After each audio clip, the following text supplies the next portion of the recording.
8 de la mañana con 23 minutos. Tenemos invitados y invitados de lujo. Por supuesto que tenemos aquí en cabina de la radio al doctor Humberto Abanto, que entiendo tiene una agenda muy ajustada el día de hoy.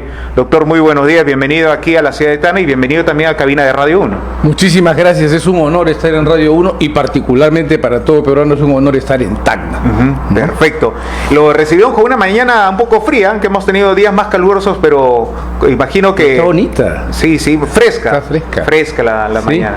Doctor, buenos días nuevamente. Cuéntenos, entiendo que usted tiene muchas actividades programadas el día de hoy. No, tengo un par de actividades. Tengo la invitación del Colegio de Abogados de Tacna, que está haciendo un congreso.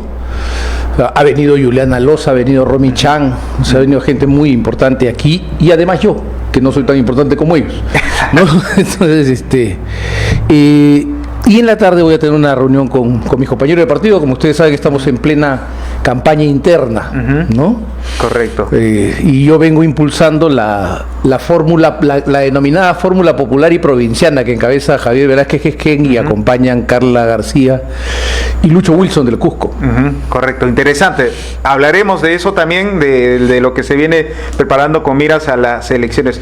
Doctor, aprovechando su presencia, por supuesto nos gustaría abordar algunos temas ahí, todos ligados por supuesto con el tema del derecho, pero el Tribunal Constitucional en los últimos meses y semanas ha estado emitiendo varios fallos que ha generado para algunos aplausos y para otros críticas, independientemente del contenido de esos fallos. Por ejemplo, el primero de ellos, que en su momento ordenó como consecuencia la libertad de Betsy Chávez, sí, congresista, y un fallo reciente que, por ejemplo, anuló la investigación en el caso Cócteles, ¿no? Posiciones distintas que ha generado opiniones distintas.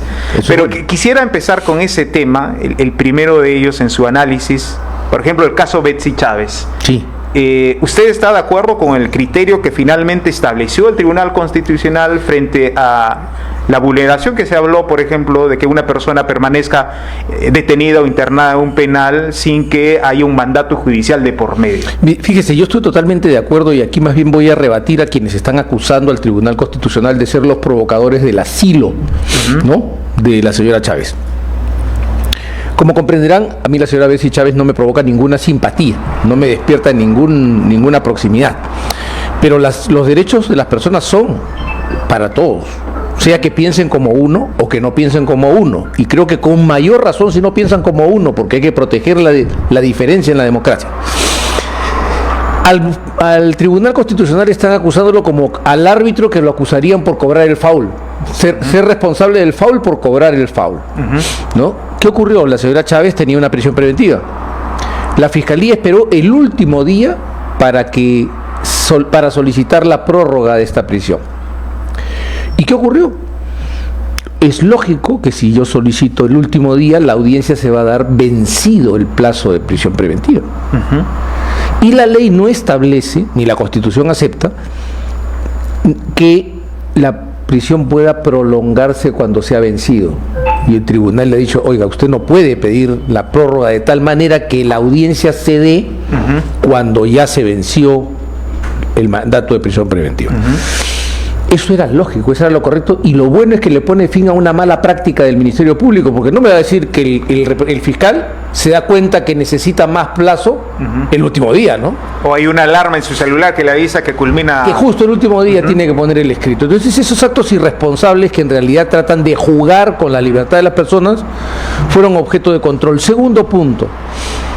Si el Perú está en desacuerdo y los peruanos estamos en desacuerdo con el asilo a Betsy Chávez, la fórmula civilizada no es hacer lo que hizo Ecuador y meterse en la embajada y sacar a la señora Chávez. Tampoco negarle el salvoconducto, me van a disculpar, así se enojen conmigo. Lo que corresponde es que el Perú entregue el salvoconducto y lleve tanto a Brasil, que le dio un asilo abusivo a la señora Heredia, como a México, que le dio un asilo injustificado a la esposa de Pedro Castillo y a la propia Betsy Chávez ante la Corte Internacional de Justicia. Ahí se tienen que dirimir las diferencias. No podemos pasar a estas cosas que en el asalto a una embajada supone una grave violación del derecho internacional. y en la denegación del salvoconducto pone a un gobierno democrático a la misma altura que el gobierno del general Odría, que era una dictadura que le negó el salvoconducto a Haya de la Torre. Y lo peor, ofende la memoria de Haya de la Torre porque permite que se ponga en comparación con la señora Chávez Chino. Correcto. Y lo que usted señala, yo imagino que algunos con cierta molestia lo escuchan decir eso y otros que respaldan. Que parece la actitud también frente al Tribunal Constitucional, ¿no? Sí, es claro. decir, lo que emite para unas cosas muy bueno y para otros es repudiable. Y eso es lo bueno de la jurisprudencia. Cuando todo el mundo está de acuerdo hay que preocuparse. Siempre es bueno que haya crítica, porque es la única forma de mejorar. En las sociedades democráticas, justamente, el disenso, la diferencia de opiniones, es lo que permite las mejoras. El juez Oliver Wendell Holmes, el juez norteamericano, hablaba del libre mercado de las ideas. Y que en el libre mercado de las ideas malas van quedando a un lado, mientras las ideas buenas se van fortaleciendo. Y ahora, hablando de esa crítica, entonces se cuestiona esa mala práctica del Ministerio Público. Sí, claro. ¿Qué otros aspectos deberían quedar zanjados o criterios para evitar esas malas prácticas? Fíjese. Que muchos abogados litigantes que, por ejemplo, ahora no se escuchan, pueden dar fe. Fíjese, el Tribunal Constitucional ha dado un paso revolucionario en el caso Cócteles. ¿Por qué? Porque todo el mundo dice, no, se ha metido a hacer lo que el juez ordinario tendría que haber hecho. Es cierto, el juez ordinario debió haber hecho eso, pero no lo hizo. Alguien tiene que hacerlo. Quiero explicar esto. En nuestra Constitución existe una cosa que se llama el principio de legalidad. ¿Qué significa el principio de legalidad penal? Significa que usted no puede ser procesado ni condenado por un acto o una omisión que al tiempo de cometerse no esté expresa y claramente tipificada en la ley como un delito. El Tribunal Constitucional ha verificado que se estaba aplicando retroactivamente una ley en el caso de Keiko Fujimori, que se incorporaba a hechos del año 2011 y a otros del 2006, una ley del año 2019. Si el derecho a la legalidad penal es un derecho fundamental, ¿cómo es que no lo puede tutelar el Tribunal Constitucional? O sea, ¿cómo es posible que hayan tenido a alguien 10 años perseguido con una ley que no existía al tiempo que cometió los hechos o que se le atribuyen los hechos? Distinta sería la historia si los hechos se habrían cometido posterior a la ley, a la existencia de esa ley. No habría ninguna discusión. En nuestro país las leyes no tienen efecto retroactivo, salvo en materia penal cuando benefician al procesado, ¿no? Pero como esto genera mucha pasión política, ¿no? Y hay, digamos, fanáticos de un lado que son partidarios de uno y otros que son fanáticos detractores, se pierde el debate serio. La pregunta es, ¿a cualquiera de ustedes que está acá, ciudadanos de Tacna, les gustaría ser perseguido por un acto que no está previsto en la ley como delito y ser perseguido durante 10 años? ¿No creen que debería haber alguien, en este caso el Tribunal Constitucional, que ponga fin a esa persecución? Correcto. Otro aspecto que entiendo el fallo del Tribunal Constitucional contempla es la vulneración a otro derecho, hablando del plazo razonable. Sí. Que puede ser un poco controversial porque, y ahí justamente recurro a su opinión, si en otros casos otras personas apelando lo mismo podrían decir, miren, yo también estoy siendo procesado por 8, 7, 9 o 10 años, como es el caso Cócteles.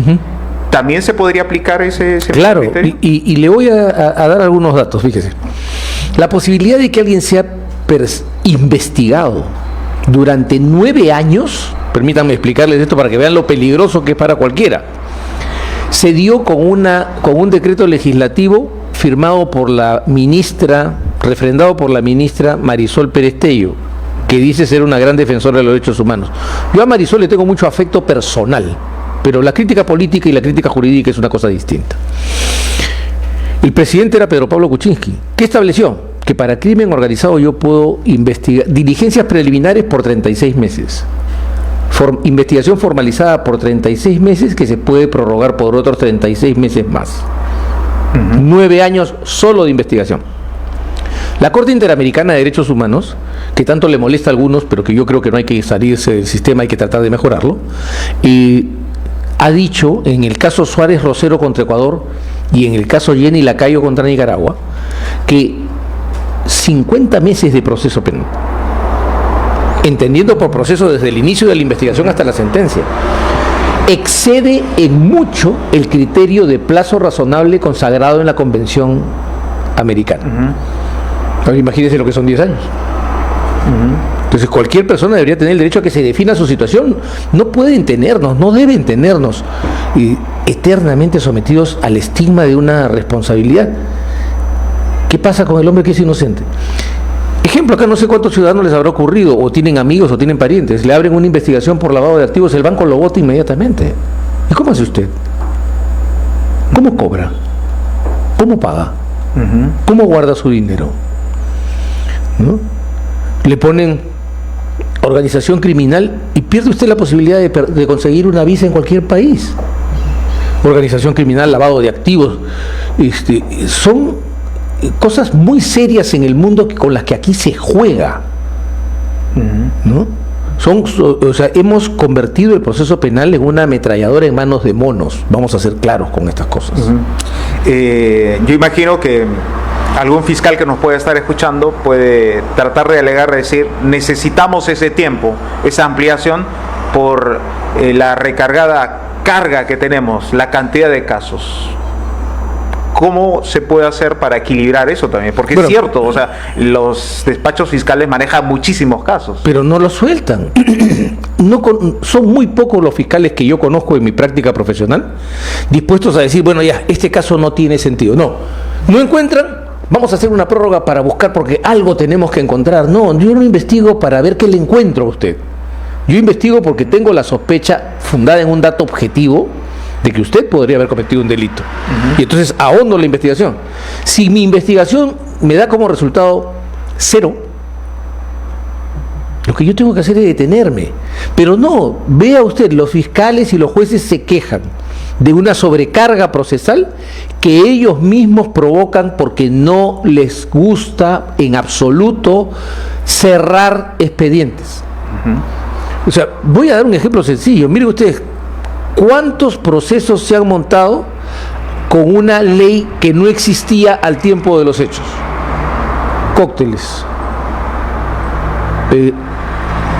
Solidaridad Nacional, hoy Renovación Popular, Partido Aprista, EPC, que los convirtieron en megacasos de organización criminal con 20 personas en cada proceso o 25 personas en cada proceso. Entonces el fiscal dice, es que tengo sobrecarga. Claro, que hay sobrecarga si usted se inventa casos.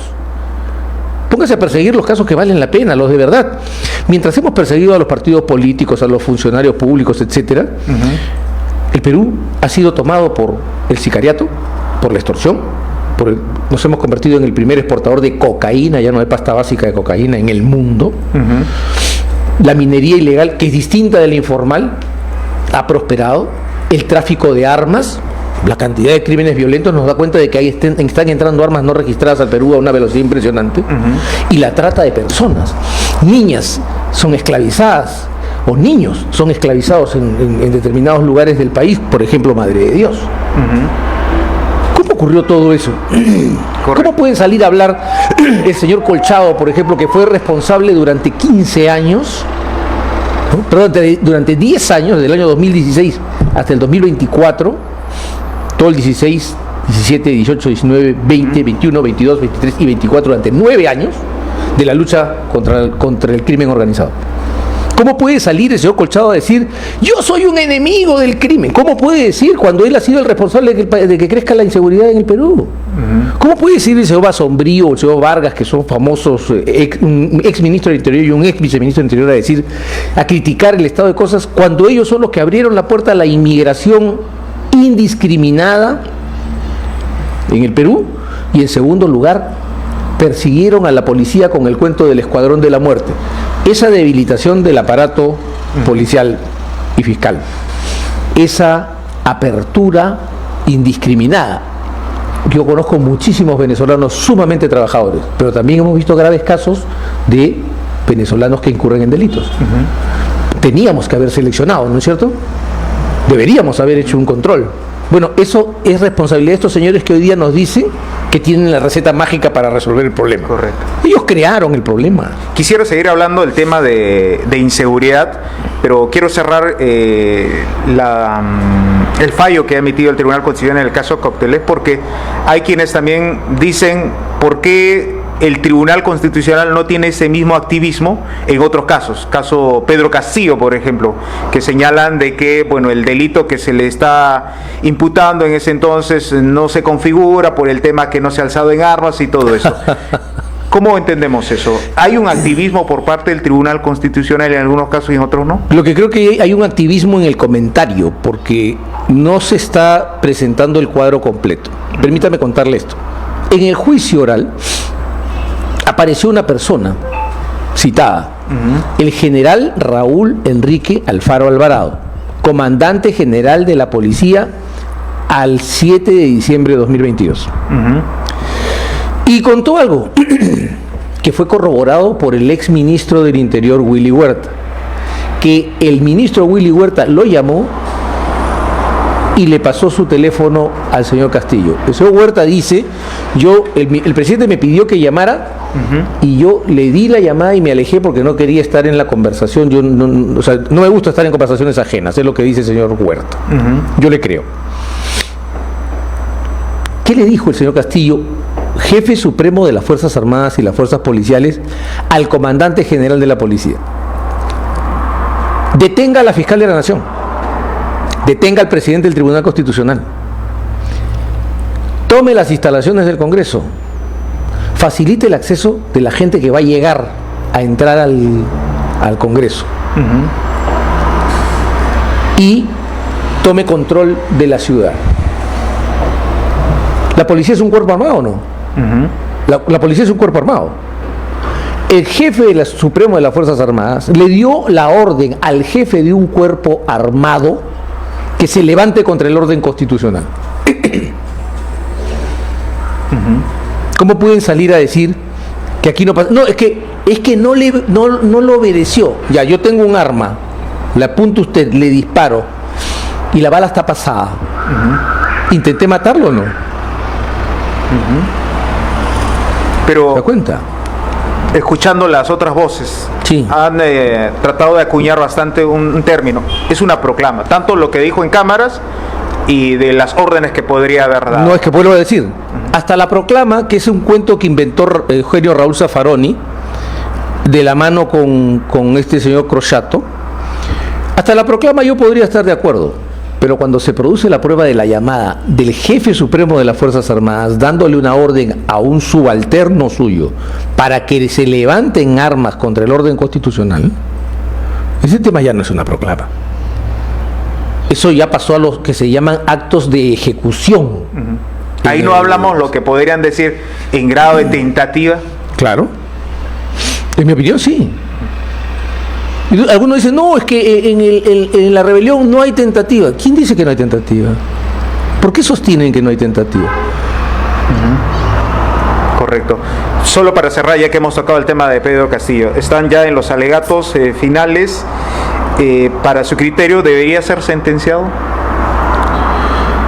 Primero me gustaría que me hubiera gustado, y en esto sí tengo una objeción de fondo, que no estuviera la señora Carvajal en el juicio. ¿Por qué no? Porque la señora Carvajal había conocido en algún momento el proceso. Y un juez que conoció el proceso, siquiera accidentalmente, no puede participar del juicio. ¿Existe la posibilidad entonces, por un tema de forma más que de fondo, este juicio termina siendo anulado? Puede que termine siendo anulado. Y además eso es grave.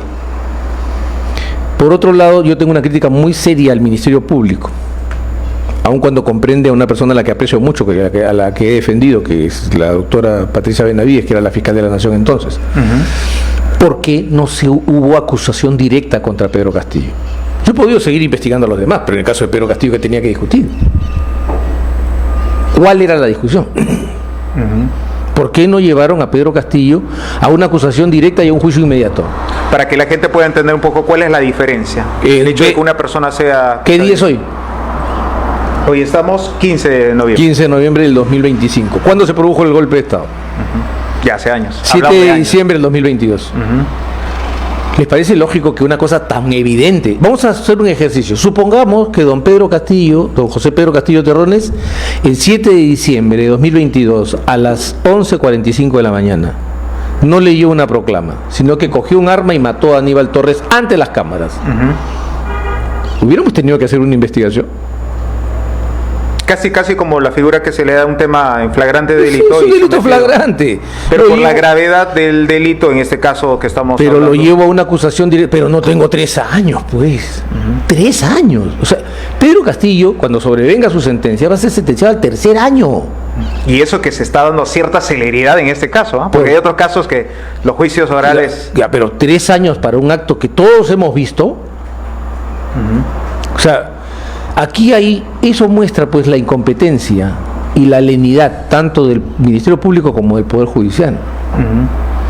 Por querer encartar a más gente, por querer buscar más cosas, porque quiero hacer más enredado el caso. ¿Para qué?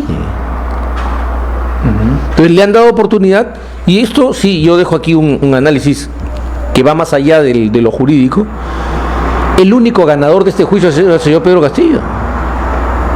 José Pedro Castillo Terrones ha manejado este juicio con una gran habilidad política. Lo ha convertido en una plataforma política, ¿o me equivoco? Y en el sur del Perú, tiene un gran impacto, y las cifras de las encuestas son reveladoras del gran trabajo político que ha hecho. Es innegable la simpatía que aún a pesar de los hechos pueda tener, ¿no? Pero y lo más increíble es que haya un gran número de peruanos, más del 50%, que considere que él es víctima de un abuso. Y hablando ya... ¿Se da cuenta por qué? Políticamente hablando, por ejemplo, de lo que usted mencionó, y es una muy buena observación, la posibilidad de que el juicio termine siendo anulado por un tema de forma. Eso tranquilamente podría ser aprovechado políticamente para decir es inocente. A pesar de que el tema no se pronuncia en el tema de fondo. Sin ninguna duda, por eso es como el caso de Betsy Chávez, su libertad, ¿no? Es que ahí va la exigencia de seriedad, responsabilidad y celeridad al Ministerio Público y al Poder Judicial. Justicia tarda, no es justicia, y lo entiende cualquier ciudadano, ¿se dan cuenta? Correcto. Entonces, yo en el camino de un proceso mal hecho puedo terminar convirtiendo en víctima al victimario. Y eso es lo que está pasando aquí. Y lo que quiero subrayar es que todo el mundo habla con desprecio del señor Castillo. Yo no. Les voy a decir con franqueza. En mi opinión, el señor Castillo tiene un déficit cognitivo muy probable, pero tiene una amígdala cerebral, que es la que maneja nuestras reacciones inmediatas, las instintivas y las habilidades, muy poderosa. Y ha habido un error en nuestra comunidad permanentemente, hoy en Occidente sobre todo, de privilegiar la inteligencia y olvidar la habilidad. El señor tiene una habilidad enorme. Por eso es que se equivocan estas 39 personas que postulan a la presidencia bajo la premisa falsa de si Pedro Castillo ha podido ser presidente, cualquiera puede ser presidente. Pedro Castillo no es cualquiera y se los ha demostrado en el juicio. Pedro Castillo no es cualquiera. Y por eso esos que no tienen título profesional ni tienen una historia de trabajo y que aparecen hoy día como aventureros a querer ser presidentes, deberían tener claro que Pedro Castillo no es cualquier persona. Ese hombre con un déficit cognitivo se hizo sindicalista en el magisterio. No cualquier sindicalista. Llegó a la dirigencia del magisterio. Arrinconó al SUTEP, arrinconó a Patria Roja, que gobernaba el SUTEP desde los tiempos de Pedro Armacanqui, si mal no recuerdo. Hizo la huelga magisterial más larga de la historia del Perú. Derribó a la ministra Martens y de carambola provocó la caída del gabinete Zavala. Y luego fue una elección y se la ganó a un partido tan acreditado y con solvencia y recursos como Fuerza Popular, la Keiko Fujimori. Ahora dígame, hablando seriamente, ¿es cualquiera? Por supuesto. Lo estamos subestimando. Pero parece que esa habilidad no le alcanzó para gobernar. No, esa es otra cosa. Estoy hablando de habilidad. Para el gobierno democrático se requiere inteligencia. Y yo he dicho que sí, él tiene un problema ahí. Pero la política no solo es inteligencia. La política también es habilidad. Y por eso yo llamo la atención. No cometan el error de subestimar a un hombre de habilidades excepcionales como las que muestra el señor Castillo Terrones. Y hablando de la figura presidencial, tenemos un nuevo presidente, el presidente Gerí. ¿Cómo lo califica usted? Bueno, para mí, el señor Gerí como la señora Boluarte son, vamos a hacerlo en resumen sencillo, con una perspectiva de ingenieros de carreteras, puentes Baileys. Son un puente Bailey que nos tiene que llevar al 12 de abril. Eso es todo. Yo no espero grandes cosas del señor Gerí y creo que hace mal él en generar una expectativa que puede provocar una nueva decepción y por lo tanto un quebrantamiento del horizonte democrático en el Perú. Porque si yo genero una expectativa y la defraudo, lo que hago es provoco cansancio en el ciudadano. ¿No le alcanza estos meses que tiene para cumplir con lo que promete? Yo le pediría que sea más austero, que sea más sereno, que sea más contenido. Sí, claro, es bonito que lo aplaudan a uno, es bonito tener likes en las redes, es bonito que las encuestas nos digan que tenemos buenos números, pero más bonito es tener en cuenta la responsabilidad. Aquí de lo que se trata es de que aterrice la nave. Yo no necesito que haga piruetas, no necesito que haga como Top Gun, que haga barrenos, que el avión dé 18 vueltas en el aire. Lo que necesito es que aterrice la nave. Eso es lo único que necesitamos, y que el Perú tenga un espacio sereno de reflexión para elegir bien a su presidente en el año 2026. Eso es muy cierto, pero mientras tanto, y usted lo señaló, la delincuencia, la organización nos está ganando. ¿Podemos esperar unos meses más para elegir un nuevo presidente y que venga e instaure? No, lo que tiene que hacer, ¿qué se tendría que hacer entonces? Volver a lo que se hacía. Fíjese, esto no pasaba en el año 2016, hasta que se les ocurrió a Basombrío, a Vargas y a Gino Costa crear el cuento del Escuadrón de la Muerte. ¿Qué pasaba? La Dirección General de Inteligencia del Ministerio de Interior, la DIGIMIN, capturaba información a través de informantes, de confidentes, y les decía, va a haber un golpe en Tacna, en el centro de Tacna. Pasaba la información a la DIVINCO, la División de Investigación contra el Crimen Organizado, que hacía investigación criminal. ¿Dónde podría ser? Va a ser en tal lugar. Perfecto. Llamaban a SWAT, a la Subunidad de Acciones Tácticas, que es sumamente competente. Nuestros SWAT son extraordinarios combatientes policiales. Se ponían ahí y esperaban la llegada de los delincuentes. Un SWAT le puede poner a cualquier persona 2 tiros en 1.6 segundos. Pero salió un tipo como Gino Costa a decir, ¿por qué mueren los delincuentes y no mueren los policías? ¿Se acuerdan o no? Y desactivaron eso que se llamaban los operativos preventivos, que enfrentaban a los criminales violentos. ¿Qué cree que pasó después que dejó de hacer eso usted? Lo que está viviendo. Que estamos teniendo. Entonces, ¿qué tiene que hacer el señor Gerí? No tiene que inventar el agua tibia, no tiene que inventar la pólvora, no tiene que inventar la rueda. Lo único que tiene que hacer es restituir la inteligencia. Inteligencia operativa, investigación criminal y combate urbano. Y ponerlo a funcionar con todo el respaldo del Estado. No puede seguir siendo la teoría de que el disparo del agente del orden es sospechoso de crimen. No, señor, es al revés. Y quien le dispara a un policía está exponiéndose al uso de fuerza letal contra él. Pero si esto lo que usted nos dice no es descubrir la pólvora, ¿por qué no lo han hecho estos gobiernos? ¿Por incompetencia o por intereses? Por incompetencia por un lado y por falta de tiempo. ¿Cuántos ministros del Interior hemos tenido en los últimos días? Bueno, estamos en gobiernos que van desfilando, ¿no? Y sin un ministro que marque una política seria, ¿cuántos comandantes generales hemos tenido?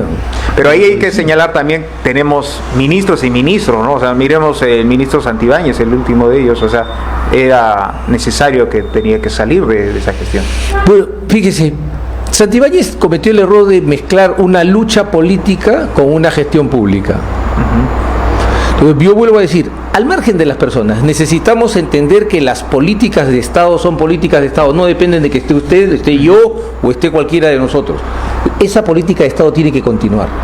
Necesitamos una política de Estado de lucha contra el crimen organizado que se funde, particularmente contra el violento, que se funde en inteligencia operativa, investigación criminal y combate urbano, pero también en investigación de asuntos internos, porque a mí no sé si a usted, no sé si a los demás, pero a mí sí me paró los pelos escuchar al coronel Moreno Panta ¿Se acuerda? ¿Vio esa grabación? No.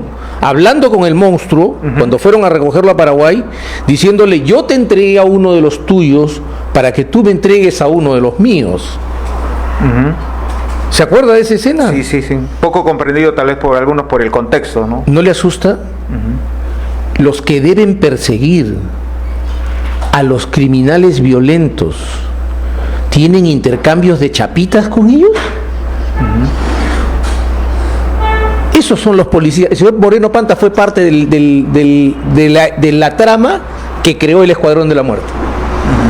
Esto fue la obra de desaparecer a las Divinco para que la DIVIAC tomara control de la lucha contra el crimen organizado.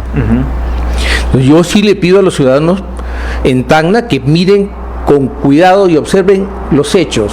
Por sus frutos lo conoceréis, dice el Evangelio. Ya.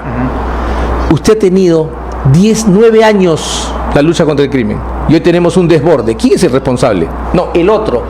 Perdón, usted entrega una granada en 9 y estalla la granada, ¿la culpa es el que la recibió en 10? No, o sea, hay que empezar a mirar.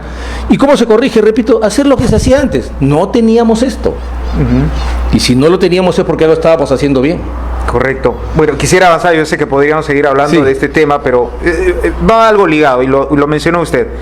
El tema de la minería informal, la ilegal, y este tema que está en manos del Congreso de la República, la posible ampliación de la ley Reinfo, desde su óptica, tanto en el tema legal y político. ¿Qué debería ocurrir? ¿Insistir con una ley como es Reinfo para buscar, entre comillas, la formalización? ¿Optar por otro camino? ¿Qué debería ocurrir? Porque de la mano también está ahí la delincuencia, las organizaciones. Sí, pero hay que resolver el tema. O sea, lo que no podemos seguir es... El paciente tiene una enfermedad seria. Entonces, no, el paciente tiene fiebre, ya, vamos a darle un antipirético. Sí, pues, pero usted no le va a curar la enfermedad con el antipirético, tenemos que ir a la enfermedad misma, ¿no es cierto? Entonces, ¿qué sucede? El señor Humala diseñó un esquema de formalización que es imposible de cumplirse. ¿Por qué? Porque usted es el minero informal y comienza a hacer su trámite, ¿ya? Se inscribe en el Reinfo, comienza a hacer cada uno su declaración de impacto ambiental, etcétera, etcétera, se registra en el RUC, todo eso. Pero ¿sabe dónde termina la formalización? En que el concesionario minero le firme usted el contrato. Y el concesionario minero no le quiere firmar el contrato. Y entonces usted no termina su formalización. Pero eso en los que realmente se quieren formalizar, porque no podemos negar también de que dentro de eso están de los que no desean formalizar. Pero son excepción, son los que trafican. Por eso es importante que yo tenga... ¿Quiénes son más y quiénes son menos? Los que quieren trabajar de verdad son más. O sea, no vamos a convertir... Hay 200.000 personas en esto. Me van a decir que 200.000 son delincuentes. Esa es la tesis de Poderosa y de la Sociedad Nacional de Minería, Petróleo y Energía. Pero lucrativamente para esas personas que están en la informalidad... No, pues, ¿qué es más rentable? Es que se equivocan, porque al final, para que el mineral sea exportado, sale a través o de las plantas de beneficio o de las traders de oro. Usted no puede hacer esa operación sin haber pagado sus impuestos, sin hacer todas las declaraciones. Ese es un cuento que está creando la Sociedad Nacional de Minería, Petróleo y Energía para poner fuera del esquema a 200.000 familias. ¿Por qué? Yo siempre miro que digo, los gringos dicen los franceses dicen sigue a la mujer, los gringos dicen sigue el dinero. 56% de la exportación de oro, mi amigo, proviene de los mineros informales. 56%. ¿Usted no le parece que es un espacio importante de mercado que yo necesito limpiar para poder hacer lo mío? ¿Y qué se debería hacer? ¿Bajar la valla? ¿No? ¿Bajar los requisitos? No, los requisitos tienen que ser los mismos, inclusive pueden ser un poco más exigentes. ¿Qué necesito? Primero, concesionario, yo tengo una política de Estado, yo voy a formalizar la minería. Tú, por si acaso, porque se está vendiendo por todas partes, es que es propiedad. No, señor, la concesión no es propiedad. La concesión es un permiso de explotación o de exploración en materia minera. No es propiedad. Propietario es el Estado, propietarios somos nosotros. Entonces yo, Estado, quiero hacer una política de formalización de la minería. Usted, concesionario, no va a ser un obstáculo para mi política. Usted va a firmarle el contrato al minero informal. Con 2 condiciones. 3. La primera, que no se cruce con su plan de mina que esté en ejecución, porque usted me tiene también concesiones ociosas por años. Segundo, que le pague una regalía que incluya renta para usted y remediación ambiental. Y tercero, que pague sus impuestos. Con eso, usted va a resolver el problema inmediatamente, porque los que quieran trabajar formalmente van a cerrar ese trato. El que no firma, sencillo, para el otro lado también, mire usted, minero informal, esta es la posibilidad que usted tiene. Si cumple, yo no lo voy a molestar, pero si usted no cumple, se convierte en minero ilegal. Y si se convierte en minero ilegal, lo voy a perseguir. Esto es una oportunidad de oro para el Perú. La izquierda marxista, con gran habilidad, siempre hay que reconocer el talento, aunque sea para el mal de la gente, para darse cuenta de cómo se tiene que combatir estas cosas. Se dio cuenta que el Perú necesitaba el desarrollo minero para tener recursos y desarrollar infraestructura, protección social, salud, educación, etc. ¿Qué hizo? Creó el cuento, creó la falsa dicotomía agua u oro. ¿Se acuerda el señor Humala? Agua sí, oro no. ¿Quieren agua o quieren oro? No se excluyen, en el mundo moderno nadie los excluye. Solo a él se le podía ocurrir eso, por eso hundió el país. ¿Ya? Entonces cerraron. Hoy los precios han hecho que la gente diga, no, quiero hacer minería. Entonces, y la derecha, la plutocracia peruana, en vez de decir, aprovechemos esta oportunidad para que, junto con la minería artesanal, la pequeña minería y la mediana minería, la gran minería crezca. No, lo que se les ha ocurrido es que hay que eliminar al minero artesanal, al minero informal, al minero mediano y convertirlo en ilegal porque compiten con ellos. Pero mientras tanto, el que se quiere formalizar, lo único que tiene a la mano es la ley Reinfo. Por eso se debería ampliar. No, deberíamos hacer la ley MAPE ya. Y o sea, este tema ya está sobreestudiado. Todos sabemos lo que hay que hacer. Lo que ocurre es que, claro, el pequeño minero o el minero informal y el minero artesanal quiere esta situación, esta tierra de nadie, en la que no se le controla del todo.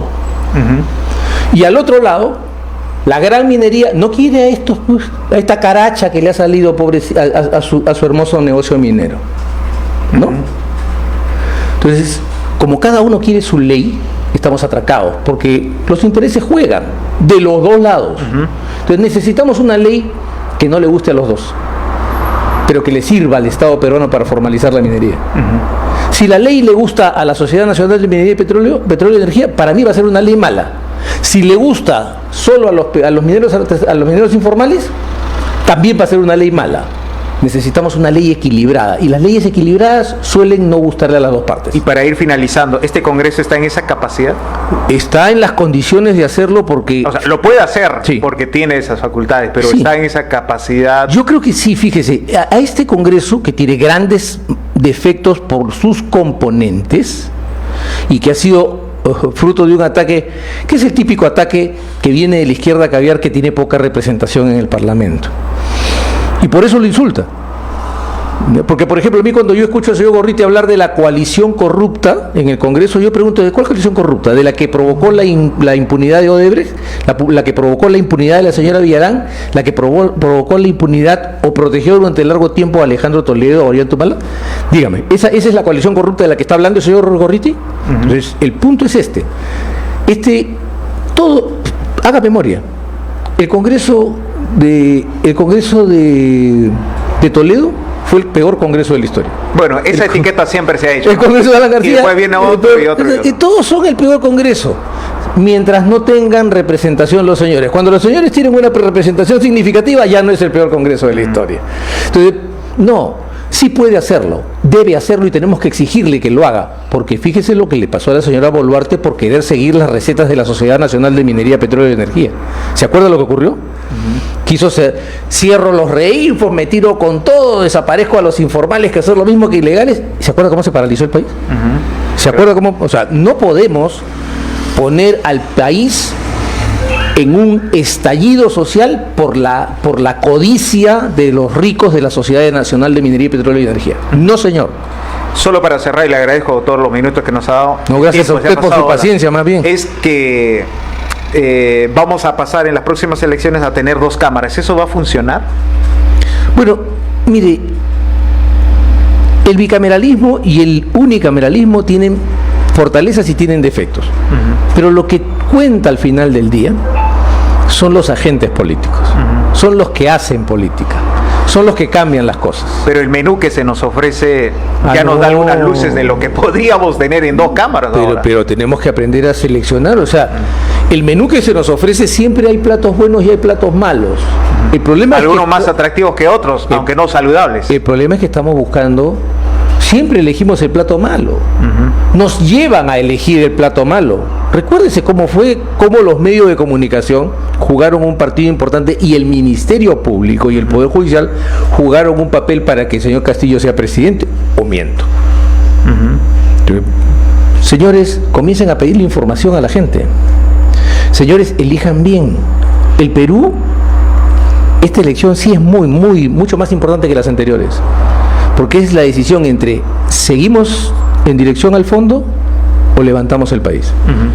El Perú tiene todas las condiciones para meter un disparo inmenso. O sea, no va a haber una ocasión como esta, con $4.300 la onza de oro, con el cobre creciendo por el desarrollo de las industrias tecnológicas. Es el momento de juntar dinero para hacer mejor educación. O sea, tenemos que entender que la riqueza del Perú no está en la tierra, camina sobre la tierra, son nuestros hijos. Tenemos que aprender de los chinos y los indios que han hecho eso, llevar a sus hijos a capturar el conocimiento. Vivimos la economía del conocimiento. Entonces, necesitamos meternos en eso. Necesitamos enviar por lo menos 250.000 de jóvenes peruanos afuera a capturar el conocimiento. Tenemos que transformar nuestras universidades en centros de creación de conocimiento, no en fabricación de profesionales mediocres. Entonces, esa es nuestra tarea hoy día. Esa es la decisión que tenemos que tomar. ¿Quién nos va a decir si yo puedo hacer esto? Eso es lo que nos tiene que importar. Más allá del discurso bonito. Correcto, sí, y también es bueno hacer el llamado a que nosotros, como los que tenemos la responsabilidad, saber elegir. Así es. Eso es algo que a veces no es bonito decirlo o escucharlo, pero también hay responsabilidad de quienes elegimos. Somos como el chico o la chica que va donde su papá o donde su mamá y le dice, ay, es que mi pareja es mala, y la mamá le dice, ¿pero quién escogió? Solo esperemos que la carta de menú sea buena. Bueno, pero hay que saber escoger también. A veces queda poca carne para cortar, pero hay que saber tomar la mejor parte, no hay que llevarse el hueso, ¿no? Correcto. Doctor, muchas gracias. Gracias a usted. Con usted. Muchas gracias. Nosotros Dios bendiga a Tacna. Hemos llegado a la parte final.